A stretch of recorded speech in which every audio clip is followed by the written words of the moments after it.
Morning, evening, whenever you're going to watch this video. Welcome to our next training video in the book of Deuteronomy, and it'll be in Deuteronomy chapter 6, verses 1 to 25.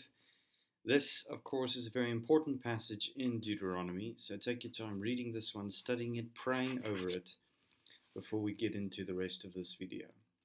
But just moving into it before we even get to the video, let's just look at the context, and this is important. There's 2 points I need to highlight for you from Deuteronomy chapter 6. You will know in Deuteronomy chapter 6 verse 4 we have this little saying, "Hear, O Israel, the Lord our God, the Lord is one." And in many ways Deuteronomy chapter 6 is really an expansion or the beginning of the application of the first commandment, which is, "You shall have no other gods before me." And so actually chapter 6 to 11 unpacks what that means, "You shall have no other gods before me." And Deuteronomy 6, we begin with the idea that, "Hear, O Israel, the Lord our God, the Lord is one." And we need to understand this, I believe, in 2 ways. Firstly, that God alone is God. There is no other God except God himself, Yahweh. That's the point of Deuteronomy chapter 4. "Acknowledge and take to heart this day that the Lord is God in heaven above, on the earth below, there is no other." So, "Hear, O Israel, there is no other God but the God of Israel, Yahweh." But secondly, it's also a call to devotion or fidelity to Yahweh alone, which is in chapter 6, a little bit further on. "Do not follow other gods, the gods of the peoples around you.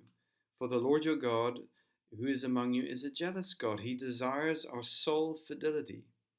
And so that's the first point we need to understand. This is really an expansion on the first commandment, what it means to have no other gods before me, before Yahweh.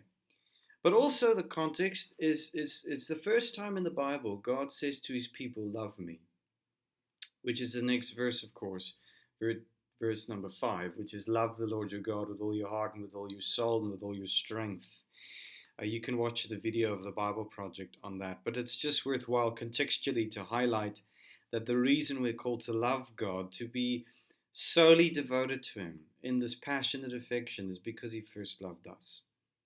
That's what God said to them in Deuteronomy chapter 4, verse 37, "Because he loved your forefathers and chose their descendants after them, he brought you out of Egypt by his presence and great strength." So notice, God's love is expressed in 2 actions here. He chose them, but he also brought them out of Egypt by his presence and his great strength. Similarly, in chapter 6, we're reminded of this again, is that God in his love, even though the word love is not used there, rescued them from Egypt out of slavery. "But the Lord brought us out of Egypt with a mighty hand." Similarly, in the next chapter, chapter 7, this idea of God's love for them, which is then expressed in the actions of his promises to their forefathers and redemption, is highlighted again. Like he says, "It is because the Lord loved you and kept the oath he swore to your fathers that he brought you out with a mighty hand and redeemed you from the land of slavery, from the power of Egypt." So in many ways we need to see that it's because God alone is God that we should love him, but also because he first loved us that we should love him. And that's the context of this passage as we begin to understand this first commandment, "You shall have no other gods before me." And when we look at the structure of our passage, it's divided basically, you could say, in 2 major sections, which is verses 1 to 9 and then verses 10 all the way to 25. And the first one, verses 1 to 9, is the great commandment. And it begins, interesting enough, and I want to just demonstrate this quickly. There's a correlation between loving God, "Love the Lord your God," and verses 1 to 3. Because often people divorce the 2, and we shouldn't. Because when you look at verses 1 to 3, there's a continual reference to this: commands, decrees, laws. We see also all these decrees and commands. Be careful to obey. We also have the fear of the Lord. So notice, loving God is not divorced from these ideas. You love God by listening to him, keeping his commandments. And we know you love God when you keep them. There's a sort of, they're tightly woven together. You're not loving God if you are not obeying him and following him. And interesting enough, this tie between loving God and keeping his word is stressed over and over in Deuteronomy. Deuteronomy 10, 12 to 13, 11 to 22, 30 to 20. All of them bring this out. And notice also the reasons. It's so that you, your children, and their children may fear the Lord, so that you may enjoy long life in the land God is going to give them.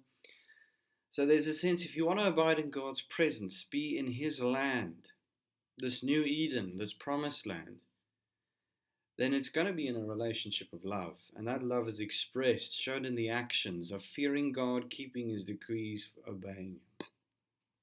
And I think that's the concept we need to understand the Shema, which is love the Lord your God. But interestingly enough, it also expands on the sphere of life in which this command should be applied, the love the Lord your God. It's personally, your heart, it's your family, your children, but it's also society. It should be evident to everyone, your gate, your houses and your gates. You love Yahweh, you love God. And then the next part of Deuteronomy is really the reasons to love the Lord your God.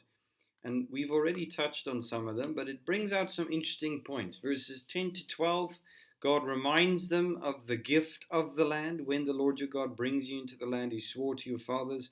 If you read verses 10 to 12, you'll see God reminds them, you did nothing to cultivate this land, to have this land, but I'm giving to you because He loves them. And there's also in between this idea of giving the land and then redemption, a warning of fidelity, which is fear the Lord your God, serve Him only and take your oaths in His name. And He highlights in this particular section what they did in the wilderness and reminding them, be devoted to Him alone. He's a jealous God. And that idea of jealousy, of course, is not a wicked form of jealousy. It's the idea of a spouse desiring the affection and love, soul affection and love of their other spouse. This is a covenant of love. It's interestingly enough, in Deuteronomy, the word love is tied to the idea of holding fast, which is only used in the context of marriage. So it's important for us to see God wants that type of marital fidelity love from His people, and He warns them to keep it. And then finally it closes off, again reminding them, particularly telling parents when they have to impress this on their children, that one of the main things they need to remind their children of is the Exodus, the greatest demonstration of God's rescue and love. We were slaves of Egypt, of Pharaoh in Egypt, but the Lord brought us out of Egypt with a mighty hand. And when we get to the New Testament, what is striking, the heart of God did not change. Jesus reiterates the great commandment in Matthew 22, verses 37 to 40. But interestingly enough, linking loving God and loving your neighbor together. The Apostle John does the same. You can't say that you love God, but you don't love your neighbor. They go together. You can't say you love God, but you don't love the image of God.